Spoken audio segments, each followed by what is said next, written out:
Mesdames et messieurs, assalamu alaikum wa rahmatullahi wa barakatuh. Que la paix et bénédiction, mais aussi la miséricorde d'Allah soit sur vous tous. Ravi de vous retrouver dans cette nouvelle édition de culture religieuse. Votre, si je peux dire, votre moyen pour arriver au paradis.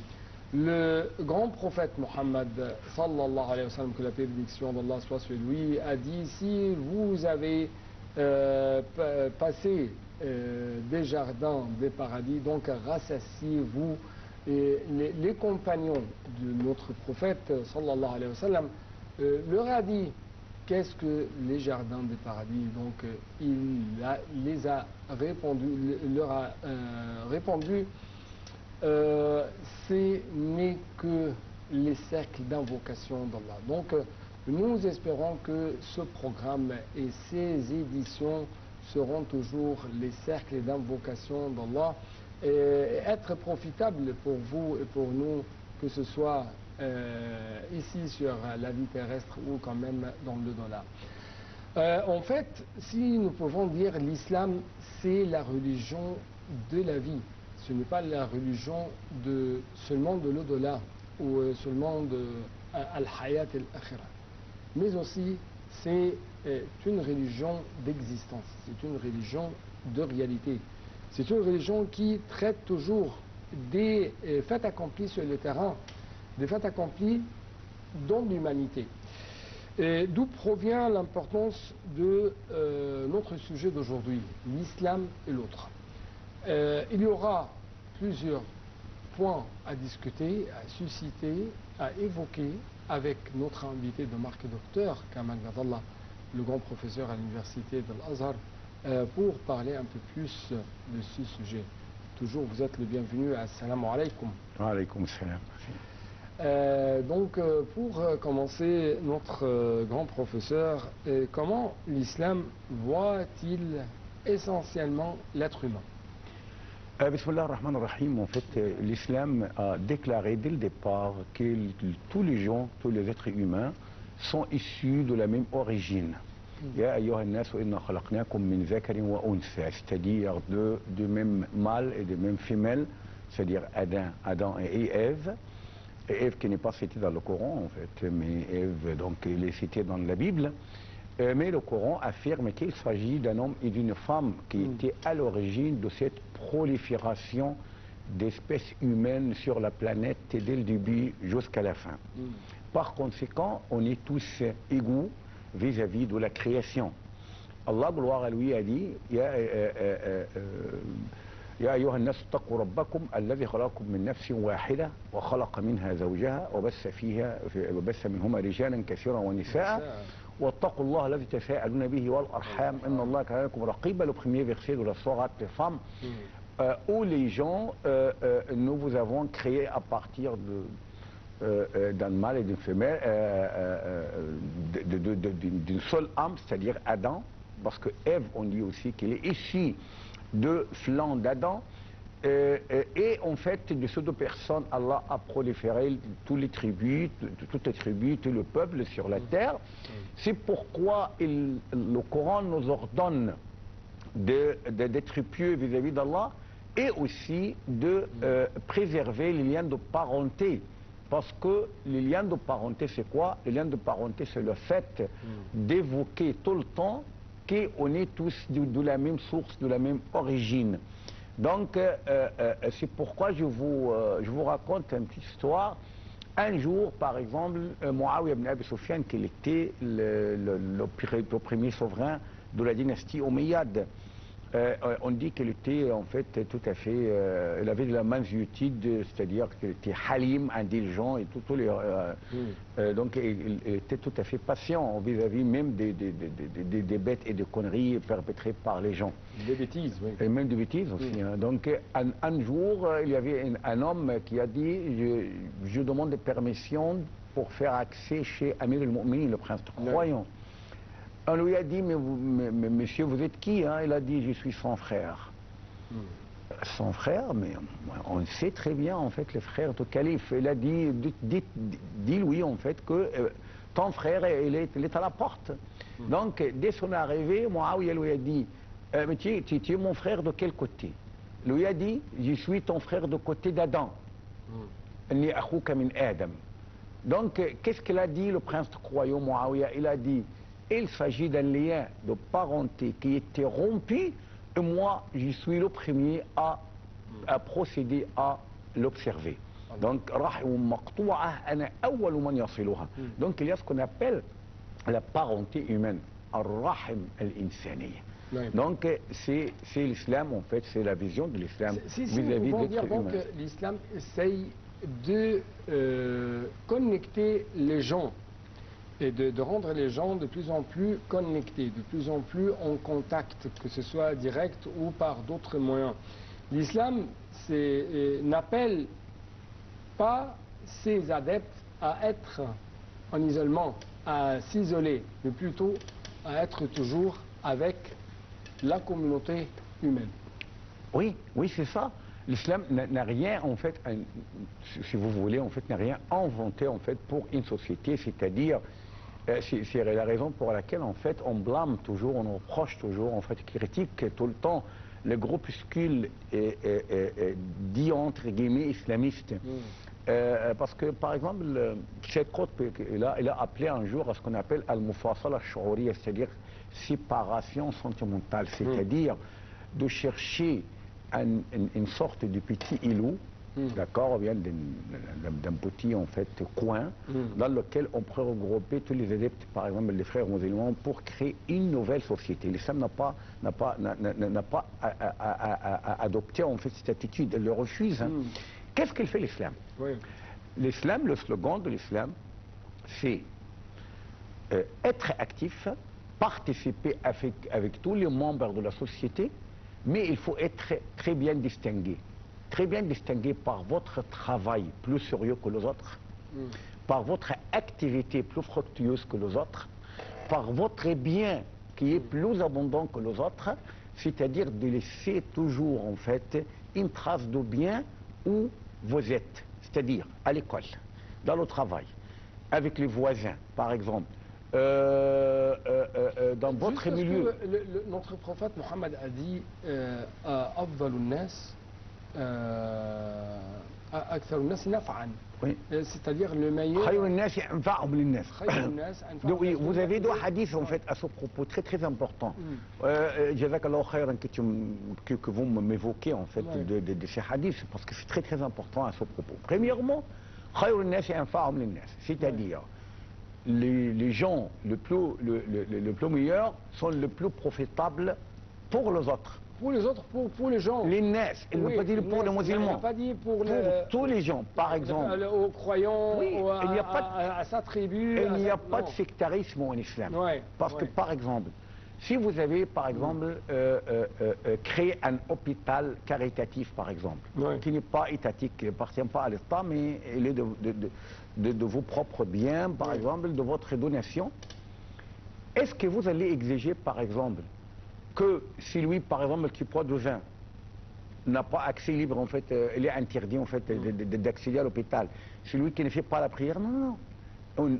On fait les biens pour tout le monde, pour toute l'humanité, pour tout l'univers. Donc, anfa'hum linnas, c'est-à-dire sans égard pour leur confession, leur appartenance, leur, par exemple, attitude, soit-il, par exemple, de proches parents, bien de très lointains. Tout cela, en fait, est nul. Dans la mesure de l'islam, il faut être profitable pour toute l'humanité. Deuxièmement, le prophète, qu'est-ce qu'il a dit? لأن تصبر على الناس لأن تخالط الناس وتصبر على أذاهم خير لك من أن تعتزلهم. Allah. C'est-à-dire? Oui, il vous vaut mieux de vous mêler aux gens, c'est-à-dire de vous entretenir avec eux, en achat, en vente, en travail, en transaction, etc. C'est beaucoup, beaucoup mieux, en fait, de vous isoler des gens, même si vous allez supporter leur nuisance. Parce que c'est à travers cette interaction qu'on pourrait, en fait, développer notre société. Sinon, ça sera tellement figé. Et sinon, il y aura des complexes dans la psychologie de la personne, dans la psychologie de l'individu vis-à-vis de la société, ainsi de suite. Il y aura donc des barrières entre l'individu et la société. C'est pourquoi l'islam appelle toujours à ce que l'individu soit un membre très profitable au sein de sa société, au sein de sa communauté, et très profitable à l'humanité tout entière. Donc on va prendre un tout petit reportage. Après ça, on va bien sûr continuer notre discussion.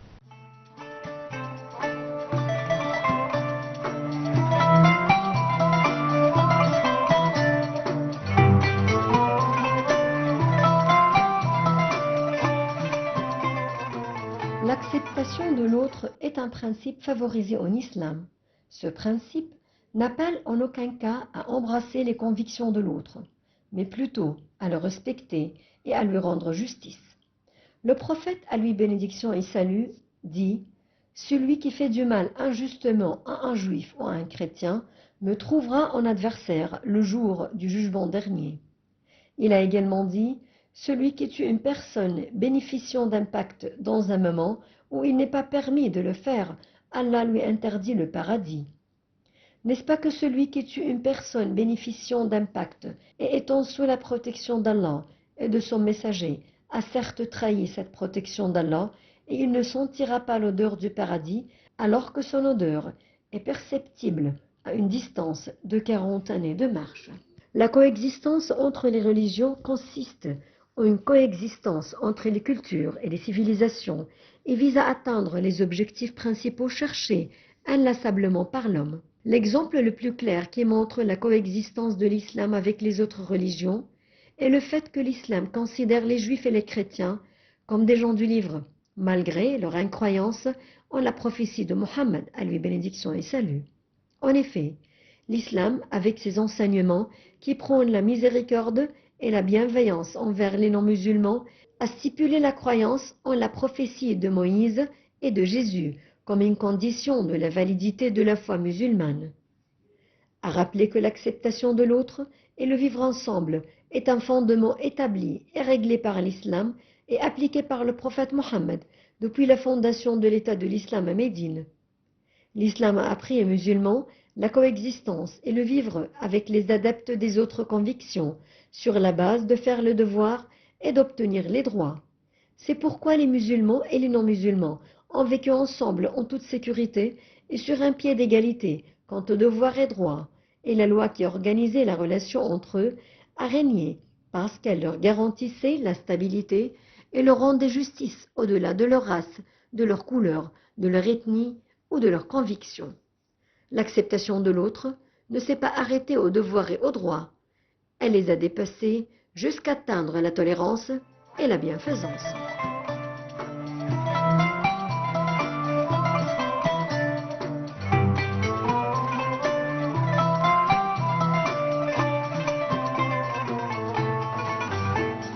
Donc, encore une fois, chers téléspectateurs, l'islam et l'autre. L'islam, si je peux dire, toujours appelle les gens à être mêlés dans la société, à être mêlés aux autres. Et en même temps, en s'engageant à avoir de bonnes mœurs, des meilleures mœurs. Et c'est presque, si je peux dire, le grand honneur de ce message de l'islam, de ce message porté par notre prophète Mohammed sallallahu alayhi wa sallam. C'est pourquoi notre prophète Mohammed a dit un hadith très important. Al-mu'minu kan-nakhla, ou quelque chose comme ça. Le croyant est un palmier. Oui, est semblable à un palmier. Semblable à un palmier. Pourquoi le palmier? Oui.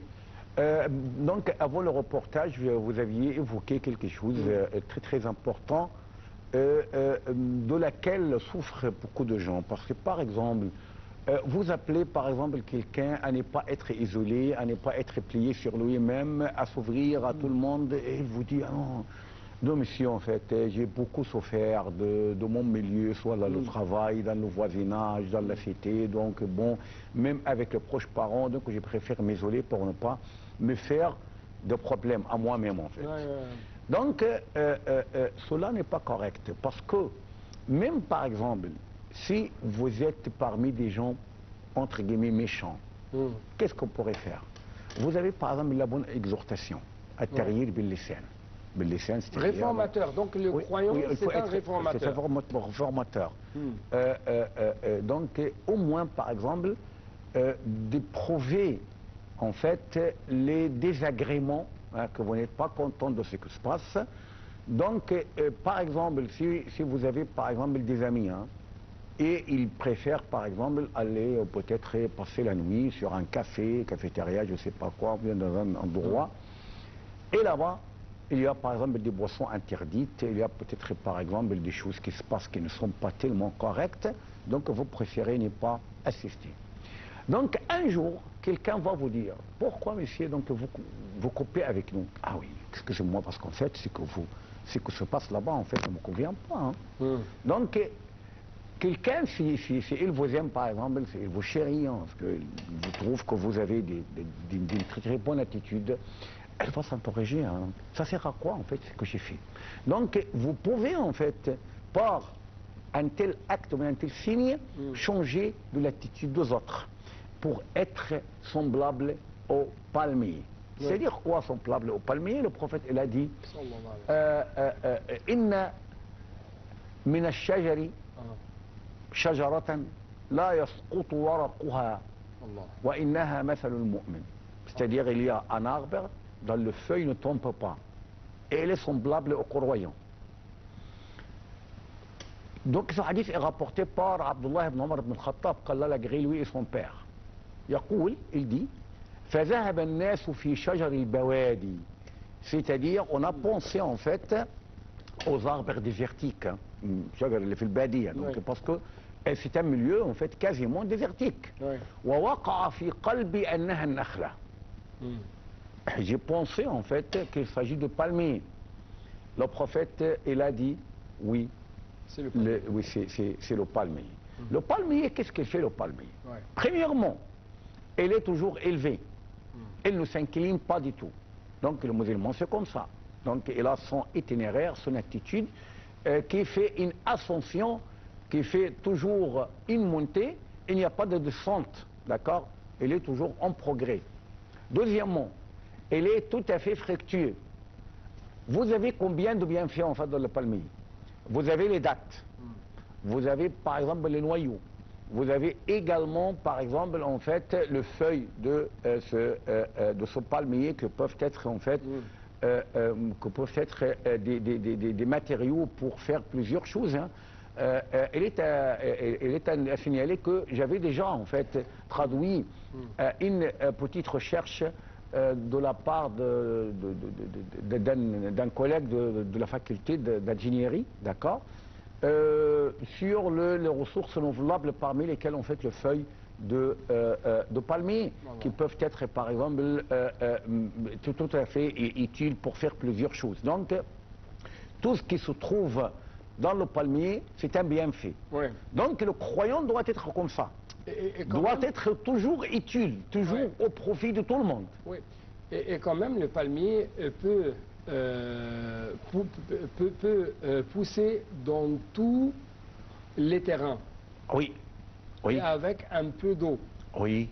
Et que ce soit dans la sable, oui. Dans la poussière, dans la vallée, dans le désert, dans tous les endroits. Dans tous les endroits. Donc le croyant... Le palmier, s'il a été jeté par une pierre, oui. Il ne donne que le fruit. Donc oui, le musulman c'est comme ça en fait. C'est le bien. Ah oui, c'est le bien. C'est le bien. Et c'est aussi en fait... C'est la règle générale, oui. La base générale des croyants, c'est le bien. Oui, premièrement l'adaptation. C'est-à-dire qu'elle pourrait s'adapter à n'importe quel milieu. Par exemple, vous êtes croyant.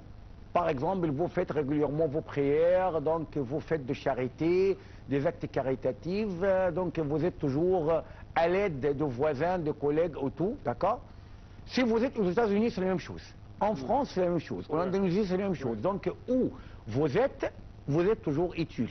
Donc, c'est comme le palmier, qui donne toujours de fruits. Et aussi compatible. Il pourrait en fait s'adapter à n'importe quel endroit. Oui. Moi, je suis croyant, donc je dois être reconnu par mon caractère. C'est-à-dire quoi? Par exemple, un jour, en fait, j'étais en train de soigner mon épouse dans un hôpital français, mais malheureusement, il y avait une partie à payer, partie payante, donc que j'avais oublié en fait de régler. Et je suis parti. Donc, sur le chemin, je dis, ah bon, j'ai oublié de payer en fait la partie à payer. Je suis revenu tout de suite au centre médical. Il dit, ah oui, excusez-moi, je n'avais pas payé en fait la partie à payer, payable. Elle m'a dit, mais vous pourriez en fait partir sans rien dire, sans rien faire, sans vous intéresser en fait de tout ce qui s'est passé. Pourquoi vous êtes revenu, hein? Dites-moi en fait la vérité, monsieur. Je vous dis parce que c'est ma religion qui me dicte. Elle t'a dit ça? Ah oui. Oui, elle m'a posé la question, pourquoi vous êtes revenu, hein? Donc vous pouvez considérer que tout est fini, bon d'accord, donc vous avez déjà soigné en fait votre femme, fait par exemple... Vous avez pris tout vos intérêts. C'est fini. Oui, tout ce qui est nécessaire en fait, échographie, je ne sais pas quoi, médicaments et tout. Hein. Je vous dis, mais parce que c'est ma religion en fait qui me dicte d'être tout à fait équitable et juste. Donc il était tout à fait ébloui en fait, de cette réponse. C'est comme ça en fait que doit être le musulman, être très actif, très utile où il est. Et paisible et fait propager la paix également. Oui. C'est l'un des caractères des croyants. Oui, et cela en fait nous amène à comment traiter par exemple les non-musulmans. Vous avez par exemple des voisins non musulmans, soit par exemple dans un pays de l'islam, dans un pays par exemple de l'Europe, ou bien de n'importe quel autre pays, dont la majorité n'est pas musulmane. Donc comment vous entretenir vis-à-vis des autres? Donc l'islam premièrement en fait nous ordonne de croire qu'il y a d'autres prophètes et qu'il y a d'autres saintes écritures, c'est-à-dire par exemple le Torah ou l'Injil et les autres. Vous êtes obligés en fait d'y croire. Oui, on va bien sûr parler un peu plus de ce sujet, mais après cette visite qu'on va effectuer dans l'une des mosquées monumentales qui se trouve ici en Égypte.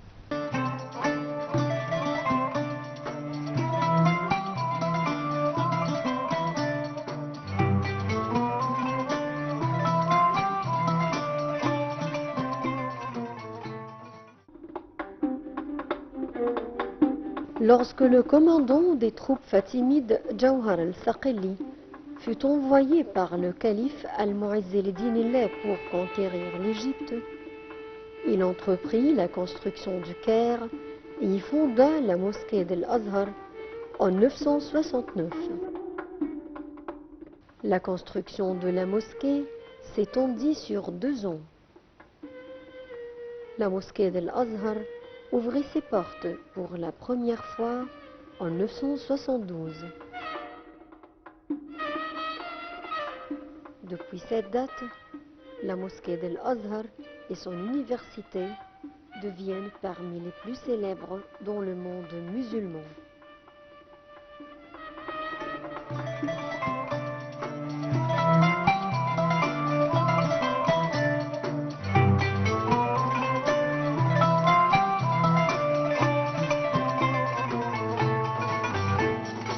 Donc, chers téléspectateurs, après cette visite dans cette mosquée monumentale qui se trouve ici en Égypte, nous avons une question, quand même quelques questions.